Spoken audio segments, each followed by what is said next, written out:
नमस्कार दोस्तों, आपका स्वागत है हिमाचल के सबसे ताज़ा खबरों के साथ। आज हम आपको 17 सितंबर 2023 के मुख्य समाचार प्रस्तुत करेंगे। हिमाचल के विकास, पर्यटन और सामाजिक क्षेत्र की ताज़ा जानकारी के लिए हमारे साथ रहें। झाड़ियों में छिपकर नशे का सेवन कर रहे थे दो युवक, ग्रामीणों ने पकड़कर किया पुलिस के हवाले। सुंदरनगर उलमंडल के हराबाग में बीबीएमबी गेट के पास शनिवार देर रात को हराबाग युवक मंडल द्वारा दो युवकों को झाड़ियों में चिट्टे का सेवन करते हुए रंगे हाथ पकड़ा। इस दौरान युवक मंडल हराबाग के सदस्यों ने पकड़े दोनों युवकों के बारे में पुलिस को सूचना दी। सूचना मिलते ही पुलिस ने मौके पर पहुंचकर दोनों युवकों को हिरासत में ले लिया है। पुलिस ने हर जगह तलाशी करते हुए दोपहिया वाहन की भी तलाशी ली गई, लेकिन उनके पास कोई भी नशीली पदार्थ नहीं मिला। पुलिस ने दोनों युवकों का सिविल अस्पताल सुंदरनगर में मेडिकल करवाया गया है और फिलहाल उन्हें छोड़ दिया गया है। यदि मेडिकल में नशे के सेवन की पुष्टि होती है तो दोनों युवकों के विरुद्ध मामला दर्ज होगा। मामले की पुष्टि डीएसपी सुंदरनगर भारत भूषण ने की है। प्रदेश में महंगा हुआ कीवी फल, अब 40 रुपए में एक। पंजाब दिल्ली में डेंगू की वजह से बढ़ी खपत। औषधीय गुणों से भरपूर कीवी फल प्रदेश में महंगा हो गया है। पहले 20 से 25 रुपए में मिलने वाला कीवी फल अब 40 से 45 रुपए में मिल रहा है। अचानक ही कीवी फल के दामों में इजाफा हुआ है। इसका मुख्य कारण पंजाब व दिल्ली में डेंगू का फैलना माना जा रहा है। दोनों ही राज्यों में डेंगू के मामले अधिक होने के चलते कीवी फल की डिमांड भी अधिक हो गई है। इस वजह से हिमाचल में इसकी आपूर्ति भी प्रभावित हुई है। आपूर्ति प्रभावित होने की वजह से हिमाचल पहुंच रहा कीवी महंगा हो गया है। दुकानदारों की माने तो पहले कीवी फल का पैकेट, जिसमें 30 पीस होते हैं, उसकी कीमत 650 से 700 रुपए थी, लेकिन अब उसकी कीमत बढ़कर 1050 से 1100 रुपए हो गई है। माना जाता है कि कीवी फल विटामिन, पोटेशियम, कैल्शियम, मैग्नीशियम और फाइबर जैसे पोषक तत्वों से भरपूर होता है। डेंगू से बचाव के लिए कीवी फल को काफी लाभदायी माना जाता है। कीवी में विटामिन सी के भरपूर होने के अलावा ये हमारे प्लेटलेट्स को एक साथ रखने और बेहतर काम करने में मदद करती है। बता दें कि कीवी फल हिमाचल में न्यूजीलैंड, चिली, ईरान व इराक से पहुंचता है। राज्य में कीवी फल के साथ ही अनार के दामों में भी बढ़ोतरी हुई है। अच्छी गुणवत्ता वाला अनार 240 रुपए किलोग्राम विक्रय हो रहा है, हालांकि कुछ दिन पहले इसके दाम 180 रुपए किलोग्राम थे। फलों के दामों में वृद्धि होने की वजह से दुकानदारों की काम भी प्रभावित हुआ है। सूत्रों की माने तो महंगे फलों को खरीदने में ग्राहक रुचि नहीं दिखा रहे। इस वजह से दुकानदार भी महंगे फलों को दुकान में रखने से कतरा रहे हैं, लेकिन ग्राहकों की सुविधा हेतु कम मात्रा में महंगे फलों को रखा गया है। वहीं औषधीय गुणों से भरपूर माल्टा फल भी ग्राहकों की पहुंच में नहीं आ रहा। इसकी कीमत 200 रुपए किलोग्राम है। वर्तमान में यह फल साउथ अफ्रीका से आ रहा है। पहले यह फल मिस्र से पहुंच रहा था। कल भूलकर भी न देखे चंदा मामा। 19 सितंबर को दोपहर 1:43 बजे तक रहेगी कलंक चतुर्थी। भाद्रपद मास की शुक्ल पक्ष की चतुर्थी के दिन चंद्रमा का दर्शन मिथ्या कलंक देने वाला होता है, इसलिए इस दिन चंद्र दर्शन करना मना होता है। इस चतुर्थी को कलंक चौथ के नाम से भी जाना जाता है। भाद्रपद मास के शुक्ल पक्ष की चतुर्थी तिथि 18 सितंबर को दोपहर 12:39 बजे शुरू होगी और 19 सितंबर को दोपहर 1:43 बजे तक रहेगी। ज्योतिष क्षेत्र में अंतर्राष्ट्रीय स्तर ख्याति प्राप्त कर चुके जवाली के ज्योतिषी पंडित विपन शर्मा ने बताया कि इस बार 18 सितंबर 2023 को इस व्रत का प्रतिपादन होगा। कहा जाता है कि भगवान श्री कृष्ण पर भी इस तिथि को चंद्र दर्शन करने के पश्चात मिथ्या कलंक लगा था। कलंक चतुर्थी की कथा। पौराणिक कथा के अनुसार भगवान गणेश का पेट और गजमुख रूप देखकर चंद्रमा हंस पड़े, जिस पर भगवान गणेश क्रोधित हो गए तथा उन्होंने चंद्रमा को श्राप दे दिया। उन्होंने चंद्रमा से कहा कि तुम्हें अपने रूप पर बहुत घमंड है, इसलिए अब यदि भाद्रपद मास के शुक्ल पक्ष की रात्रि को कोई तुम्हें देख लेगा तो उसे मिथ्या कलंक लगेगा। इस श्राप के कारण चंद्रमा का आकार धीरे धीरे कम होने लगा। चंद्रमा ने श्राप से मुक्ति पाने के लिए भगवान शिव की आराधना की। भगवान शिव ने चंद्रमा को भगवान गणेश की पूजा करने की सलाह दी। तब गणेश ने कहा कि मेरे श्राप का प्रभाव तो खत्म नहीं होगा, लेकिन मैं इसका प्रभाव कम कर दूंगा। इससे आप 15 दिन तक क्षयग्रस्त हो जाएंगे, परंतु फिर बड़े होकर पूर्ण रूप प्राप्त कर लेंगे। साथ ही भाद्रपद मास के शुक्ल पक्ष की चतुर्थी के दिन जो कोई तुम्हें देखेगा उसे मिथ्या कलंक लगेगा। ऐसा कहा जाता है कि तब से भाद्रपद मास की चतुर्थी को चंद्रमा को कोई नहीं देखता है और तभी से इसे कलंक चतुर्थी भी कहा जाता है। इस दिन भगवान गणेश का पूजन करने से जीवन के दोष दूर हो जाते हैं तथा सुखों की प्राप्ति होती है। हिमाचल में बनी दवाएं सबसे सुरक्षित। भारत के औषधि महानियंत्रक डॉ. राजीव रघुवंशी ने कहा कि गुणवत्तापूर्ण दवा निर्माण के लिए केंद्रीय नियामक निरंतर दवा निर्माण नियमों को तर्कसंगत बनाने का प्रयास कर रहा है। उन्होंने कहा कि हिमाचल का दवा उद्योग देश दुनिया में अपनी एक अलग पहचान बना चुका है।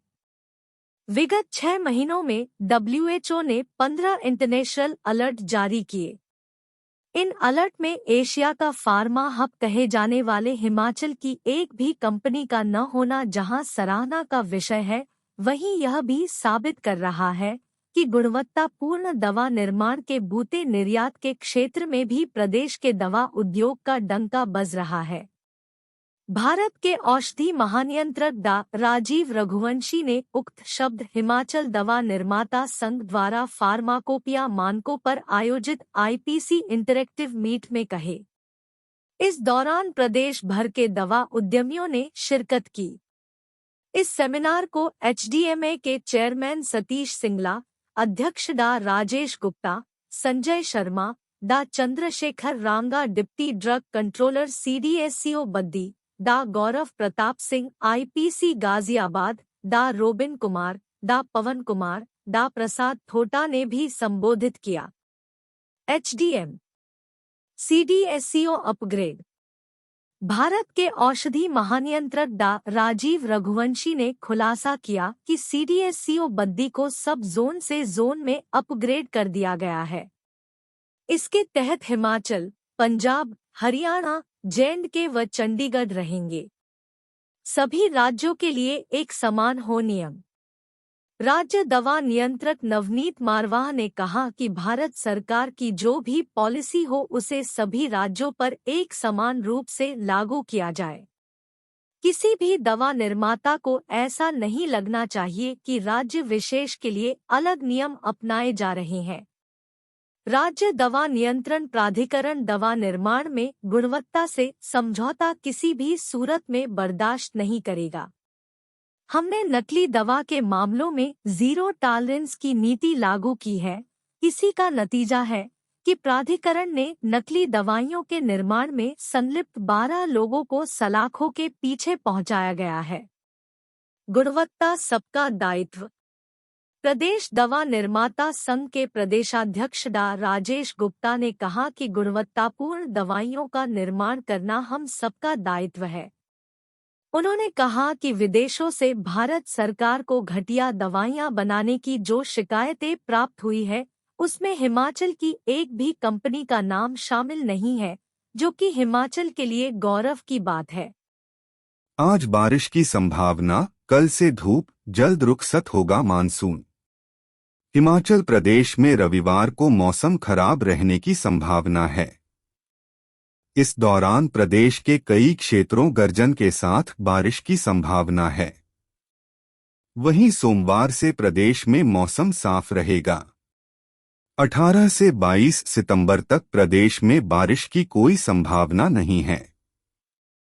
ऐसे में प्रदेश के लोगों को राहत मिलने के आसार हैं। वहीं प्रदेश में शनिवार को भी कई स्थानों पर बारिश की बौछारें गिरीं। राजधानी शिमला में भी दिन के समय बारिश की झड़ी लगी रही।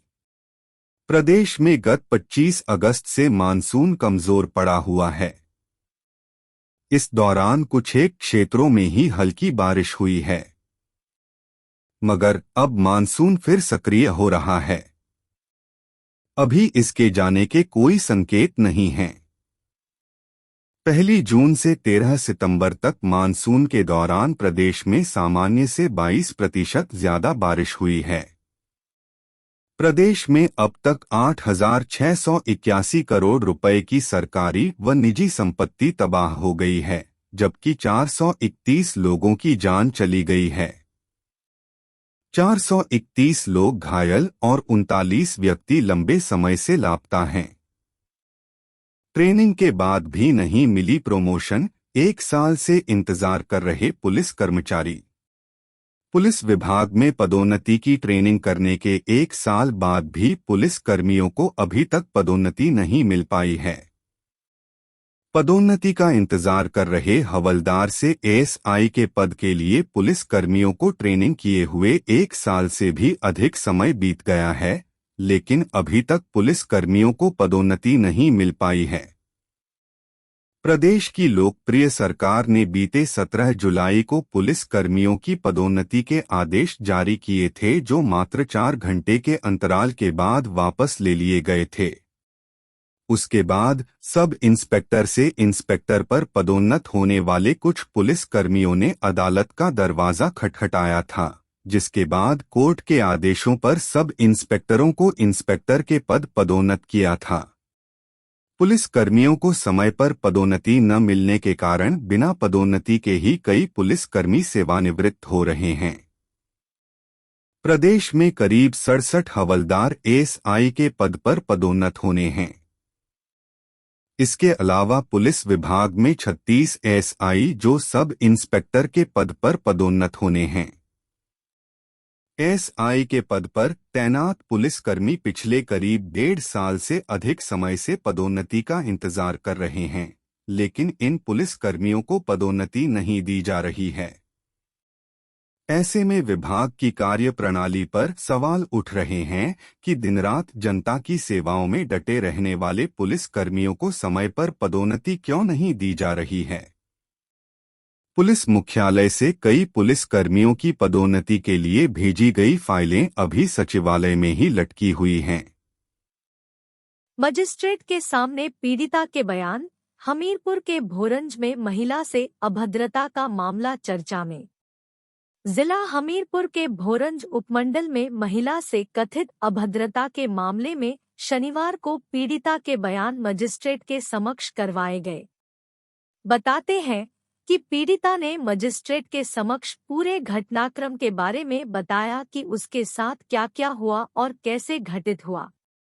हालांकि मामले में कई तरह के किंतु परंतु भी सामने आ रहे हैं, लेकिन जिस तरह एक ही दिन में यह मामला इतना सुर्खियों में आया है, उसके बाद यह एक तरफा होता हुआ दिख रहा है।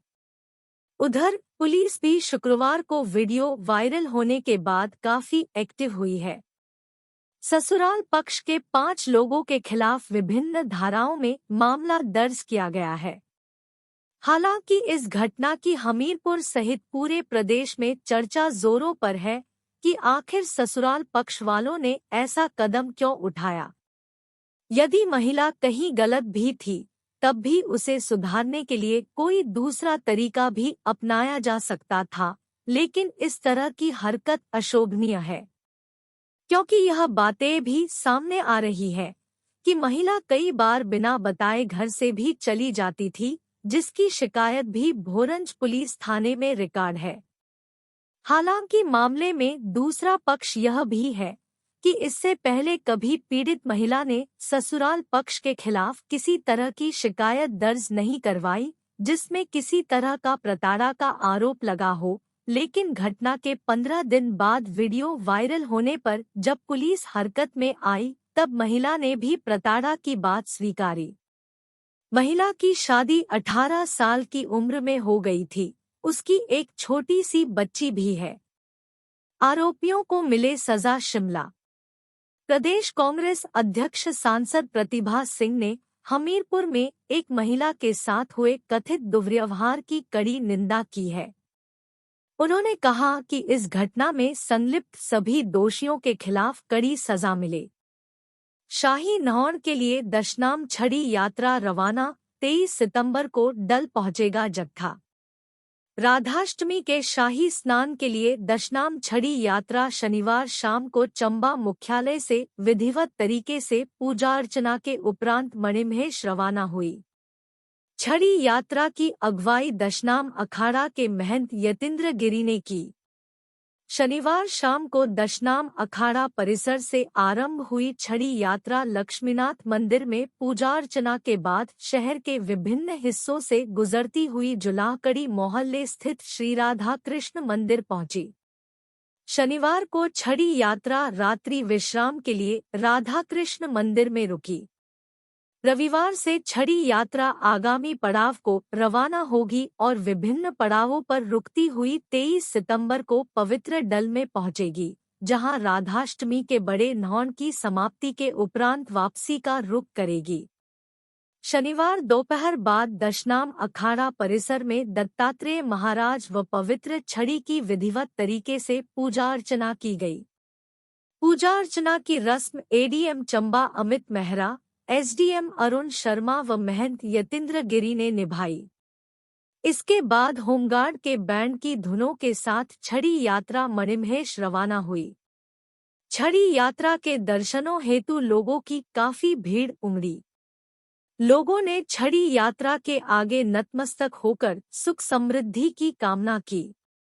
इस दौरान अखाड़ा परिसर में भंडारे का आयोजन भी किया गया।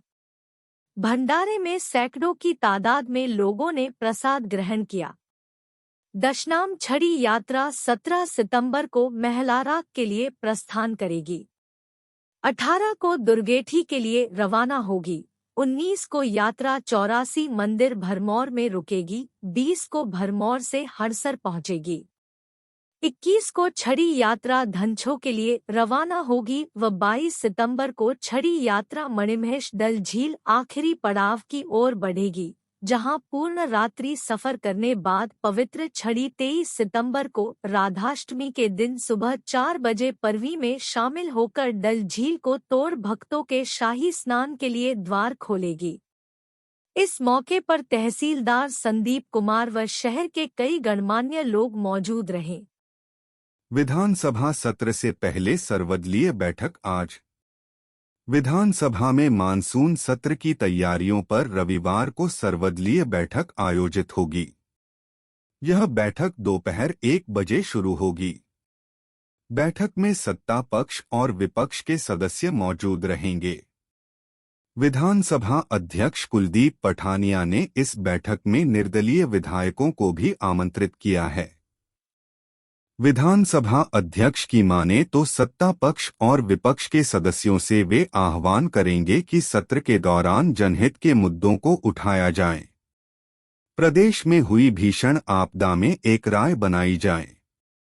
इसके साथ ही प्रदेश विधानसभा की परंपरा और गरिमा का सम्मान करते हुए नियमों की परिधि में रहकर जनहित से संबंधित विषयों पर सदन में सार्थक चर्चा करें। सत्र के संचालन में अपना रचनात्मक सहयोग दें। उन्होंने कहा कि यह बैठक सत्र की कार्यवाही को निरंतर चलाने के लिए बुलाई गई है। बैठक में नेता प्रतिपक्ष जयराम ठाकुर, संसदीय कार्य मंत्री हर्षवर्धन चौहान और मुख्य संसदीय सचिव मोहन लाल ब्राक्टा के साथ ही निर्दलीय विधायक हिस्सा लेंगे। मेडिकल कॉलेज नेरचौक में रैगिंग, 2 छात्राओं समेत 6 सस्पेंड, गाते और नचवाते हुए ली इंट्रो। हिमाचल प्रदेश में रैगिंग के मामले थमते नजर नहीं आ रहे हैं। अभी हाल ही में जिला मंडी आईआईटी संस्थान में रैगिंग का मामला थमा नहीं था कि शनिवार को जिला मंडी के नेरचौक स्थित श्री लाल बहादुर शास्त्री मेडिकल कॉलेज में भी सीनियर्स स्टूडेंट्स ने जूनियर्स की रैगिंग कर डाली। इंजीनियर्स के बाद मुन्ना भाई एमबीबीएस टाइप रैगिंग का मामला सामने आने से प्रदेश भर के संस्थानों में उत्तीर्ण हुए नए बच्चों में हड़कंप तथा उनके अभिभावकों के मन में भय का माहौल व्याप्त हो गया है। जानकारी के अनुसार एमबीबीएस कॉलेज रैगिंग मामले में शामिल 6 सीनियर स्टूडेंट्स, जो कि 2022 बैच के हैं, जिसमें 4 लड़के तथा 2 लड़कियों द्वारा 2023 बैच के नए प्रशिक्षु छात्रों की रैगिंग कर डाली है। सेकेंड ईयर के छात्र छात्राओं ने मुन्ना भाई एमबीबीएस टाइप बनकर हॉस्टल की गैलरी में अपने जूनियर्स को गाना गाने तथा नाचते हुए अपनी अपनी इंट्रो देने के लिए मजबूर किया। वहीं इसी रैगिंग मामले में शामिल 2 लड़कियां, जिन्होंने अपने जूनियर्स के हॉस्टल के कमरों में जा जाकर उनसे इंट्रो ली तथा उन्हें नाचने और गाने के लिए मजबूर किया गया। सीनियर लड़कों द्वारा 4 दिन पूर्व रैगिंग ली गई थी और मामले को दबाने के प्रयास किए जा रहे थे, लेकिन जब 2 दिन बाद लड़कियों द्वारा भी रैगिंग ली गई तो किसी प्रताड़ित ने इसकी शिकायत अपने अभिभावकों से कर डाली, जिस पर अभिभावकों द्वारा कॉलेज प्रिंसिपल को इस मामले की जानकारी दी गई। कॉलेज प्रबंधन ने तुरंत मामले को एंटी रैगिंग कमेटी को सौंप दिया। एंटी रैगिंग कमेटी ने मामले की जांच करने के पश्चात कॉलेज के 4 छात्रों और 2 छात्राओं को रैगिंग के मामले में संलिप्त पाते हुए उन सभी को 6 माह के लिए छात्रावास से निष्कासित करने के साथ साथ 3 महीने के लिए शैक्षणिक सत्र में भाग लेने पर भी रोक लगा दी गई। इसके अलावा प्रत्येक छात्र को 25,000 रुपये जुर्माना लगाया गया है। इसके अलावा कॉलेज में अन्य छात्रों को भी चेतावनी दी गई है कि यदि कोई भी रैगिंग करते हुए पाया जाता है तो उन्हें कॉलेज से निष्कासित कर दिया जाएगा। उधर इस मामले की जानकारी देते हुए डा DK. Verma, principal LBS medical college Nerchowk ने बताया कि संस्थान में रैगिंग की घटना का मामला सामने आया है, जिसमें पाया गया है कि 2022 बैच के कुछ एमबीबीएस छात्रों द्वारा 2023 के फ्रेशर बैच के छात्रों के साथ रैगिंग की गई। शनिवार को संस्थान की एंटी रैगिंग कमेटी की एक बैठक बुलाई गई। समिति ने विस्तृत जांच के बाद निष्कर्ष निकाला कि कुछ छात्र रैगिंग के कृत्य में शामिल थे और दोषी छात्रों के खिलाफ कार्रवाई प्रस्तावित की। घटना में शामिल छात्रों की कुल संख्या 6 थी। उन सभी को 6 महीने के लिए छात्रावास से निष्कासित किया जा रहा है। साथ ही 3 महीने के लिए शैक्षणिक सत्र में भाग लेने से रोक दिया गया है। प्रत्येक छात्र को 25,000 रुपये जुर्माना भी लगाया गया है। सभी को चेतावनी दी गई है कि कोई भी रैगिंग करते हुए पाया गया तो सहन नहीं किया जाएगा। अगर भविष्य में रैगिंग जैसे मामले की पुनरावृत्ति होती है तो संलिप्त प्रशिक्षुओं को कॉलेज से निष्कासित भी किया जा सकता है। ये थी हिमाचल के ताज़ा समाचार आज के दिन के लिए। हमें अपने प्रदेश के विकास में जुटे रहने का गर्व है और हम आशा करते हैं कि आने वाले दिनों में और भी अच्छी खबरें हमें मिलेंगी। धन्यवाद।